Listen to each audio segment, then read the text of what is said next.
इस वीडियो में हम पढ़ने वाले हैं हमारे नेक्स्ट टॉपिक को, जो है कि sex determination in humans.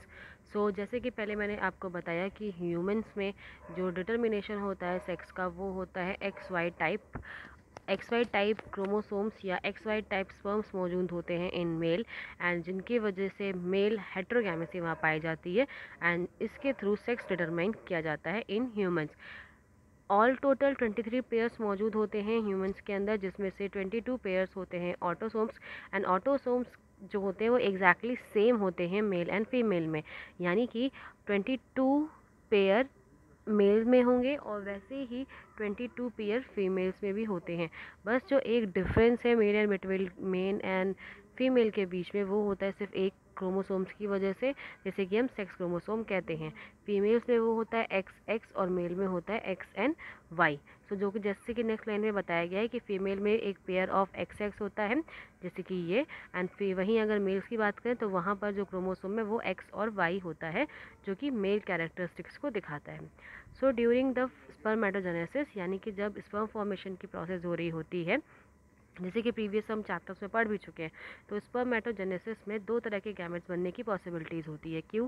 Because वहाँ पे एक्स एंड वाई क्रोमोसोम होता है, तो 50% चांसेस होते हैं कि 50% गैमेट्स में कैसे हो, एक्स क्रोमोसोम हो और 50% में वाई क्रोमोसोम हो, राइट। तो फिर यहाँ पे इन्होंने यही बताया है कि बिकॉज स्पर्मेटोजेनेसिस की जो प्रोसेस है, स्पर्मेटोजेनेसिस की प्रोसेस के थ्रू जब स्पर्म बनते हैं, प्रोबेबिलिटी कि एक्स गैमेट्स कितने बनेंगे या फिर ऐसे स्पर्म जिसमें एक्स हो, उनका चांसेस कितना होता है 50%, और ऐसे जिनमें वाई क्रोमोसोम हो तो उनका चांसेस कितने होते हैं 50%।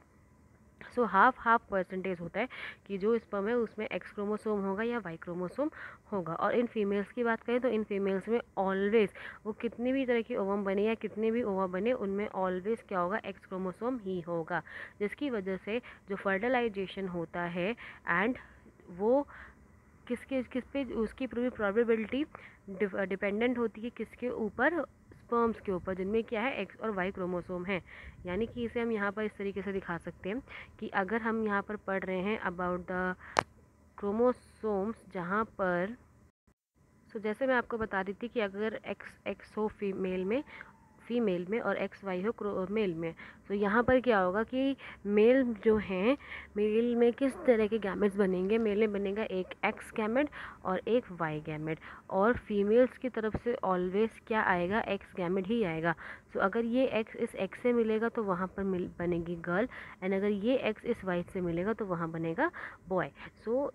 इसके थ्रू ये क्लियर होता है कि जो एग है, यानी कि जो हमारे पास क्रोमोसोम एग है या ओवम है, उसमें क्या होगा, ऑलवेज एक्स क्रोमोसोम ही होगा।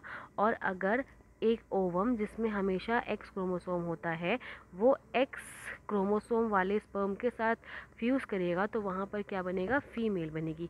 एंड वहीं जो ओवम जिसके अंदर क्या है एक्स, और वो वाई क्रोमोसोम वाले स्पर्म के साथ फ्यूज़ होगी तो वहाँ पर मेल ऑफरिंग्स बनेंगी।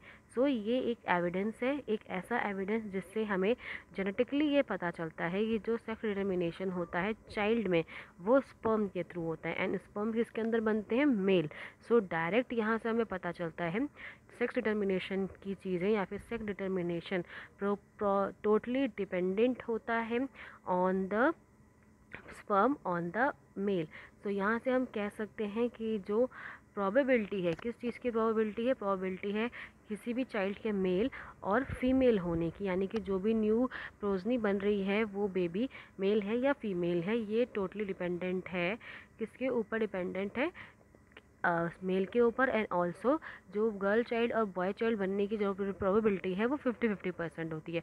50% क्यों होती है? बिकॉज एक्स और वाई क्रोमोसोम्स में से 50% क्रोमोसोम्स में एक्स होते हैं एंड 50% क्रोमोसोम्स में वाई होते हैं, एंड जो क्रोमोसोम आगे जाकर मिलेगा उस हिसाब से वहाँ पर चीज़ें बनती हैं। बट इन आवर सोसाइटी, जैसे कि हमारी सोसाइटी है, यहाँ पे बहुत सारी चीज़ें हैं जो कि वुमन के ऊपर आरोप लगा दिया जाता है कि because of this reason and so many things, आपको उनके बारे में बहुत अवेयरनेस भी होगी उसके बारे में। जैसे कि यहाँ पे पहले बताया जा रहा है कि अगर कोई फीमेल चाइल्ड हो जाती है, जो उसकी मदर होती है उसे ब्लेम कर दिया जाता है कि बिकॉज ऑफ यू ये सारी चीज़ें हो रही हैं। बट हमारा साइंस ये बहुत पहले बता चुका है कि जो सेक्स डिटर्मिनेशन है या फिर किसी प्रोजनी या किसी ऑफरिंग का बॉय बनना या गर्ल बनना, यानी कि एक गर्ल चाइल्ड होना और बॉय चाइल्ड होना, वो टोटली डिपेंड करता है एक फादर के ऊपर। ओके, सो यहाँ से अब हम नेक्स्ट डिटर्मिनेशन को पढ़ने वाले हैं, नेक्स्ट टॉपिक पढ़ने वाले हैं जो कि है म्यूटेशन। सो म्यूटेशन क्या है?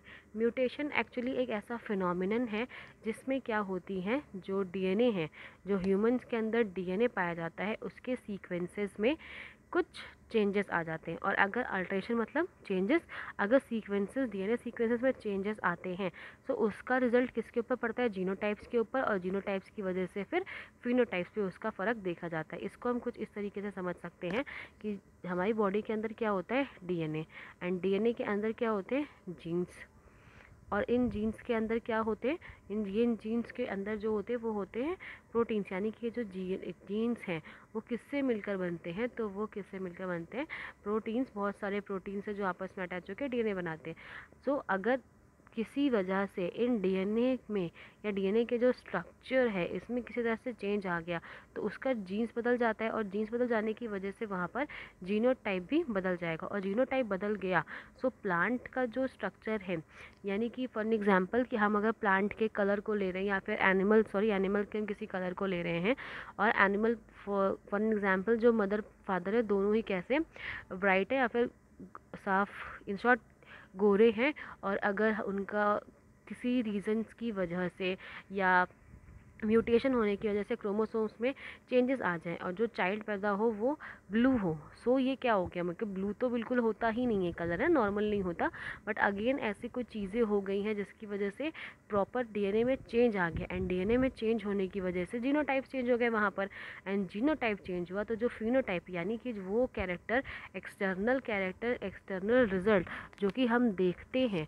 हमें बाहर से जिन चीज़ों वो दिखाई देता है प्रॉपर, तो अगर उसमें भी चेंजमेंट आ सकता है, ठीक है।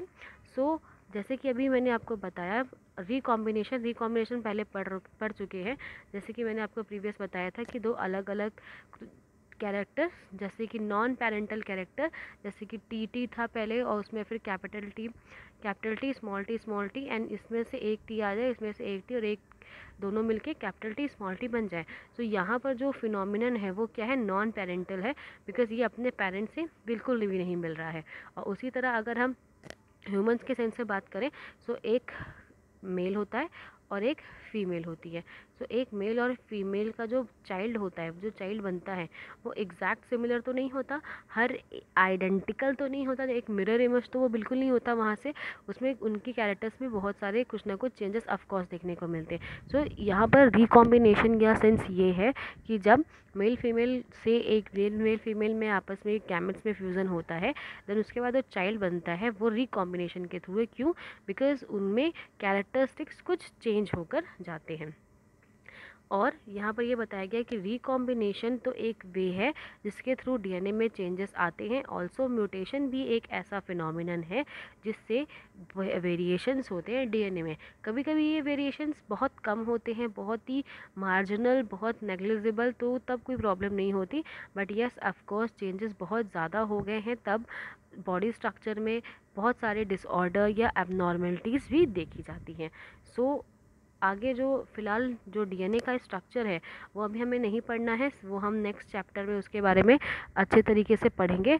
नॉर्मल अगर मैं आपको बताऊं तो डीएनए क्या है? एक डबल हेलिक्स मॉडल होता है जो एक एंड से दूसरे एंड तक क्रोमेटिन थ्रेड्स के थ्रू जुड़ा होता है, ठीक है। ये क्रोमेटिन थ्रेड लाइक स्ट्रक्चर होता है डीएनए के अंदर जो कि डबल हेलिक्स स्ट्रक्चर है। एक हेलिक्स ये है, ठीक है, और दूसरा हेलिक्स इस तरीके से यहाँ पर लगा हुआ होता है, and between this nitrogen bases लगे होते हैं, adenine, thymine, guanine, cytosine, and ये आपस में डबल और ट्रिपल बॉन्ड के थ्रू जुड़े हुए होते हैं, ठीक है। सो इस तरह का एक स्ट्रक्चर है जो कि डीएनए हमारी बॉडी के अंदर पाया जाता है, एंड हाईली क्वाइल्ड स्ट्रक्चर। इस तरह मैंने आपको बनाया कि बहुत सारा ऐसे helix like, double helix like structure, coiled structure हमें यहाँ पर देखने को मिलता है। सो कभी कभी क्या होता है कि जो ये डीएनए स्ट्रक्चर है इसमें इसका एक सेगमेंट, यानी कि जो मैंने इस तरीके से अभी आपको इस तरीके से बनाया, अगर इसका प्रॉपर एक सेगमेंट में क्या हो जाए, अलग हो जाए, लॉस हो जाए या डिलीट हो जाए, वहाँ से डिलीटेशन हो जाए उसका, और या तो एक न्यू एडिशन हो जाए, यानी कि जितने सेगमेंट्स बनने चाहिए थे उनमें एक एक्स्ट्रा सेगमेंट आकर बन जाएगा।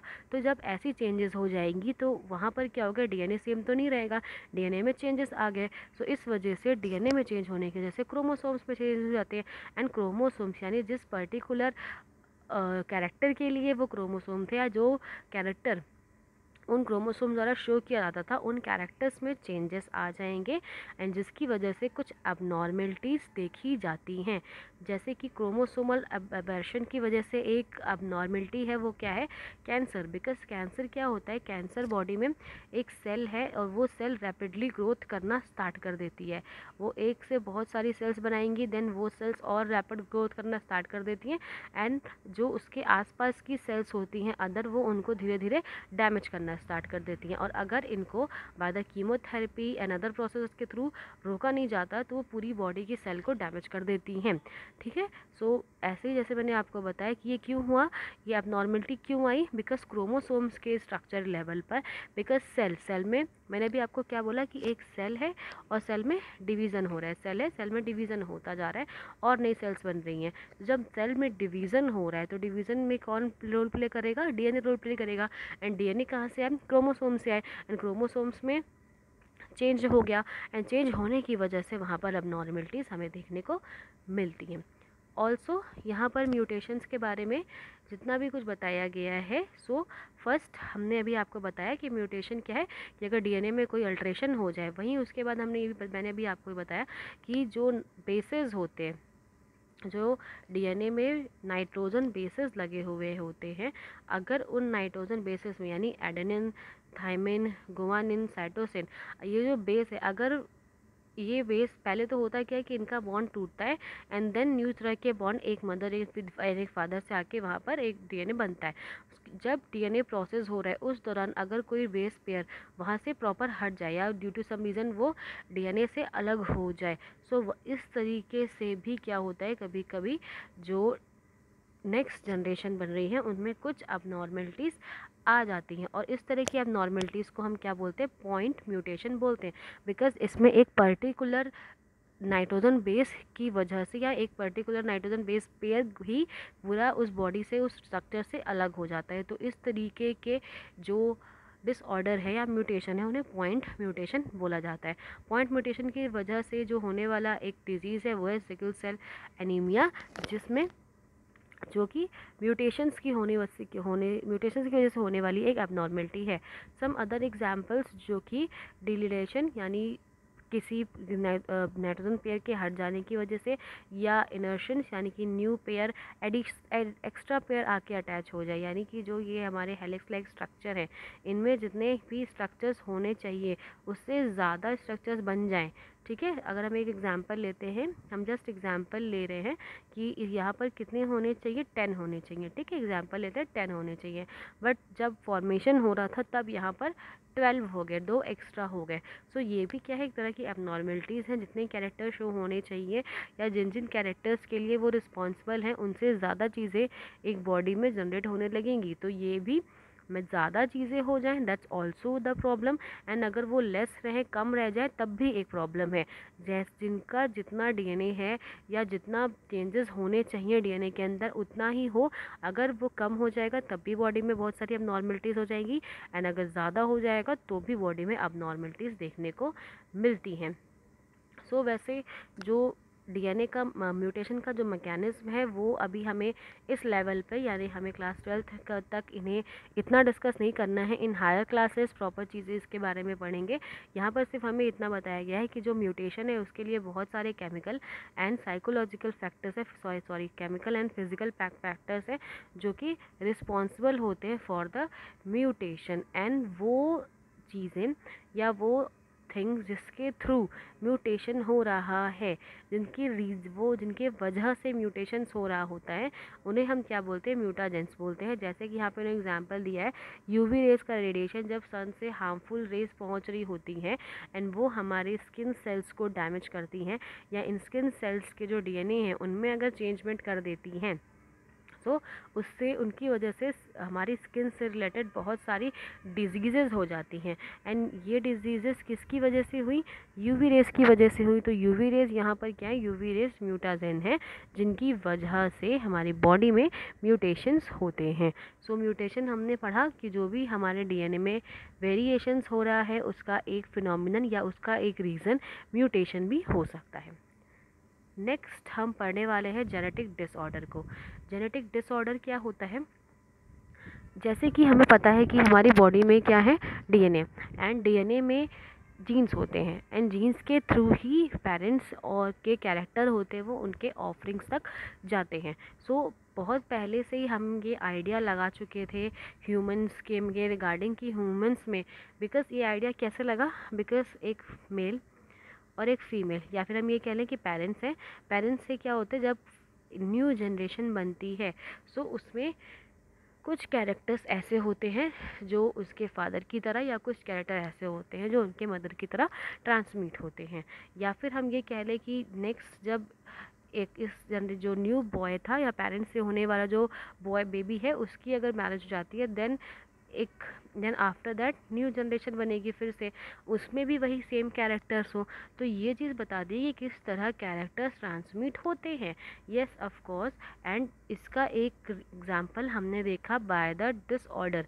बिकॉज कभी ऐसा होता था कि अगर ये पेरेंट्स हैं एंड पेरेंट्स में कोई डिसऑर्डर है, मान लीजिए फादर में कोई डिसऑर्डर है एंड जो ऑफरिंग्स बने उसके एज ए चाइल्ड बना उसमें भी ये डिसऑर्डर आया, देन जब उस चाइल्ड ने मैरिज की एंड देन उसके बाद जब वहाँ पर बेबी बना तो उसमें भी डिसऑर्डर आया, and then after the next generation फिर से डिसऑर्डर हमें देखने को मिला। तो यहाँ पर हमें कैसे पता चला कि फादर से वो उसके बेबी में गया, नेक्स्ट जो बेबी था वो जब एडल्ट हो जाता है देन उसके बेबी में वो डिसऑर्डर जाता है, and then after some time जो सेकेंड बेबी था उसके भी बेबी में अगर उस तरीके का डिसऑर्डर आए तो वो किसकी वजह से हुआ? वो ऑफ कोर्स एक इनहेरिटेंस की वजह से, जिसमें जीन्स ट्रांसमिट होते हैं from their parents to offerings. तो इसके बारे में पहले से ही लोगों को थोड़ा सा आइडिया था, जिसमें इन्होंने कुछ कैरेक्टर्स बताए, कुछ ऐसे फैमिलीज़ का बताया कि फैमिलीज़ टू फैमिलीज़, यानी कि one generation to another generation to next generation and next generation. So इस तरीके से क्या हो, अगर कैरेक्टर्स ट्रांसमिट होते जाते हैं तो एक हेरिडिटी सी बन जाती है, जिसमें एक स्पेसिफिक कैरेक्टर्स या नॉर्मल कैरेक्टर्स हैं जो कि एक जनरेशन से दूसरे जनरेशन में ट्रांसमिट होते रहते हैं। So after the discovery of Mendel work, जब मेंडल के वर्क को डिस्कवर कर लिया गया सो बहुत सारे ऐसे प्रैक्टिस या एनालिसिस की जाने लगी जिससे ह्यूमंस में होने वाले इनहेरिटेंस को ईजिली समझा जा सके। लेकिन जैसे कि हमें पता है कि हम बहुत ईज़िली तरीके से क्रॉस करवा सकते हैं, किस में? पी प्लांट में, या फिर जैसे कुछ अदर ऑर्गेनिज्म में भी, जैसे एनिमल्स हैं उनको हम प्रॉपर कंट्रोल करके उनका क्रॉस करवा सकते हैं। बट ह्यूमंस के केस में ये थोड़ा सा पॉसिबल नहीं है। ऐसा पॉसिबल क्यों नहीं है? क्योंकि बेटा फॉर एग्जांपल कि हमें पी प्लांट में करवाना, तो दैट इज़ पी प्लांट, एक ये पी प्लांट है और एक ही पी प्लांट है, टॉल एंड डाव, हमने इनके बीच में क्रॉस करवा दिया और देख लिया किस तरीके से। या फिर हमने देखा कि ये फ्लावर है और ये कैसा है, ये रेड कलर का फ्लावर है और एक ये फ्लावर है जो कि वाइट कलर का है। तो यहाँ पर भी हमने क्या किया, इसमें क्रॉस करवा दिया एंड नेक्स्ट जनरेशन में पिंक कलर के फ्लावर हमें देखने को मिले। या फिर हमने एक फ्लाई ली, ठीक है, एक फ्लाई ले ली हमने और एक और दूसरी फ्लाई ली और इसके साथ क्या करा दिया, हमने इसका क्रॉस यहाँ पर करवा दिया। तो जिससे कि हमें क्या हुआ, हमने क्रोमोसोम्स को ट्रांसफ़र कर दिया और हमने क्रॉस करवा के देखा। बट ह्यूमंस के टाइम ये पॉसिबल नहीं हो पाता, क्योंकि उसके लिए क्या चाहिए होगा, हमें एक प्रॉपर ह्यूमन चाहिए होगा। मान लीजिए हम यहाँ पर जो हमारे पी प्लांट का था कि हमें कैरेक्टर्स देखना है, अगर हम यहाँ पर शेप की बात करने लगे तो अब आपको एक बहुत लंबा सा इंसान चाहिए जिसको आप एक बहुत छोटे से इंसान के साथ क्रॉस करवाओगे। But it's not possible, because as we know we are all humans, and इस तरह की स्टडीज़ के लिए इन जनरल देखा जाए तो हमें ऐसे कोई भी ह्यूमंस नहीं मिलेंगे जो इस तरह की स्टडीज़ के लिए अग्री हो पाए। इसीलिए जो भी चीज़ें हमने देखी जेनेटिक्स के रिगार्डिंग, वो हम पी प्लांट में या फिर कुछ अदर ऑर्गेन्स में तो बिल्कुल कर सकते हैं, बट ह्यूमंस में नहीं कर पाते थे। सो इसलिए कि हम किस तरीके से पता करेंगे अबाउट कि इनहेरिटेंस किस तरीके से हो रहा है, कुछ फैमिलीज़ में या फिर ह्यूमंस में, तो इसके लिए एक दूसरा तरीका ढूंढा गया जिसमें एक क्या होता था कि एक फैमिली की पूरी हिस्ट्री पता की जाती थी कि उनके ग्रैंड पेरेंट्स कौन है, पेरेंट्स कौन है, एंड अगर पेरेंट्स में कोई स्पेशल टाइप ऑफ डिजीज़ है तो वो क्या उनके चाइल्ड में ट्रांसफ़र होती है या चाइल्ड में ट्रांसफ़र ना होकर ग्रैंड चाइल्ड में ट्रांसफ़र हुई है। तो इस तरीके से चीज़ें वहाँ पर देखी जाती थी और ये फिनोमिनन जिसकी वजह से हम जो ट्रेड्स हैं, जो भी कैरेक्टरिस्टिक्स हैं, उनको हम फॉलो कर रहे हैं एंड उनके बारे में एनालिसिस कर रहे होते हैं फ्रॉम जनरेशन टू जनरेशन, तो उसे हम क्या बोलते हैं, पेडिग्री एनालिसिस बोलते हैं। एंड इस पेडिग्री एनालिसिस में हम ओवर 3 जनरेशन्स यानी किसी भी फैमिली की 3 जनरेशन से ज़्यादा जनरेशन्स के बारे में प्रॉपर एनालिसिस करते हैं, प्रॉपर पर्टिकुलर ट्रेड्स को वहाँ पर हम पढ़ते हैं या फिर उनकी एनालिसिस करते हैं। सो इन ह्यूमंस अब इस पेडिग्री एनालिसिस के थ्रू बहुत सारी इन्फॉर्मेशन मिलने लगी जिनसे कि बहुत सारे चीज़ों को ट्रेस किया जा सका, जैसे कि कुछ स्पेशल टाइप ऑफ ट्रेड्स, कुछ एबनॉर्मेलिटीज़, डिजीज़ जो कि एक जनरेशन से दूसरे जनरेशन में ट्रांसमिट होती जा रही थी, तो उनके बारे में बहुत सारी इन्फॉर्मेशन हमें यहाँ पर मिली। एंड ऑल्सो बहुत इंपॉर्टेंट सिम्बल्स बनाए गए थे एंड जिन सिम्बल्स को यहाँ पर बुक में आपके दिखाया गया, जो भी मैं अभी आपको समझाऊंगी कि किस सिंबल का यहाँ पर क्या पे मीनिंग है। लेकिन अगर हम किसी फैमिली की जनरेशन टू जनरेशन उनके कैरेक्टरिस्टिक्स को ऑब्ज़र्व कर रहे हैं कि किस तरीके के फ़ीचर हैं, किस तरीके से बिहेवियर है, इस तरीके से हम ऑब्ज़र्व करते हैं। सो उस वेव को, उस पैटर्न को, उस मेथड को हम पेडिग्री एनालिसिस कहते हैं।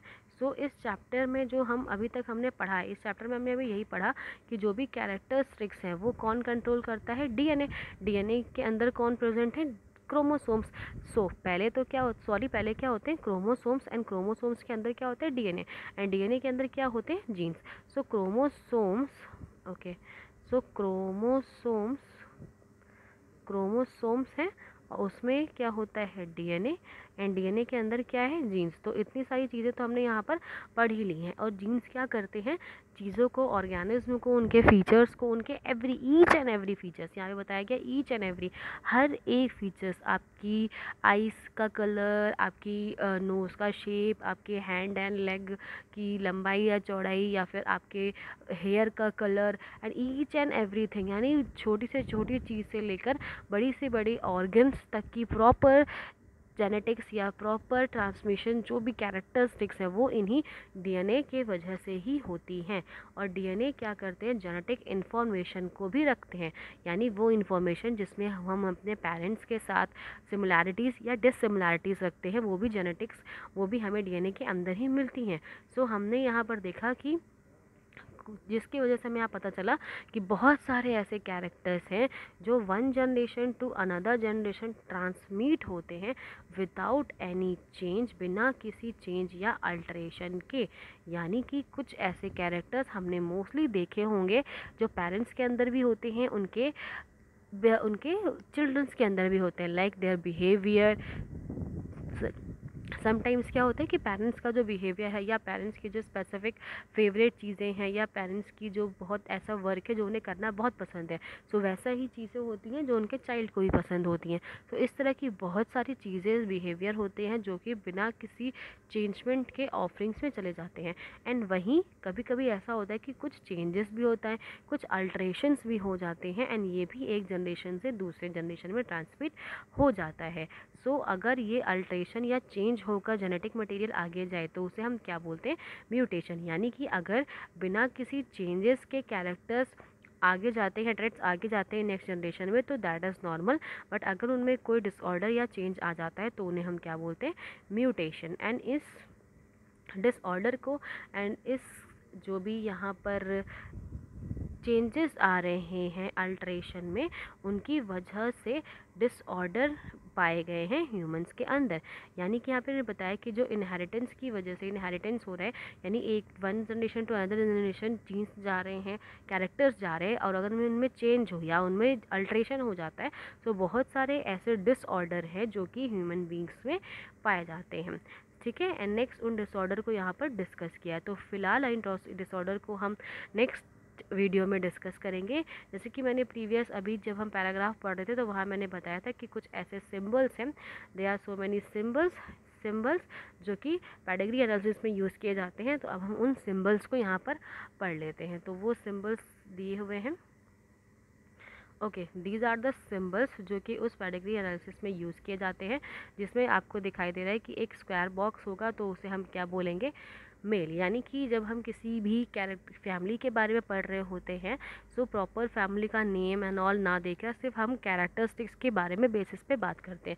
तो वहाँ अगर हमें किसी मेल के बारे में बात करनी होगी तो हम कुछ स्क्वायर लाइक स्ट्रक्चर वहाँ पर बनाएंगे। हम फीमेल्स के बारे में बात कर रहे हैं तो हम एक सर्कल लाइक स्ट्रक्चर बनाएंगे। और एक किसी ऐसे पर्सन या किसी एक ऐसे लिविंग ऑर्गेन्स के बीच की बात कर रहे हैं जिसका हमें सेक्स अभी स्पेसिफाइड है या सेक्स हमें प्रॉपर पता नहीं है अभी, उनका कुछ स्पेशल केसेस है वहाँ पर, तो हम इस तरीके के बॉक्स को वहाँ पर यूज़ करते हैं। नेक्स्ट जो बॉक्स यहाँ पर बना हुआ है वो बॉक्स शो करता है फॉर द अफेक्टेड इंडिविजुअल।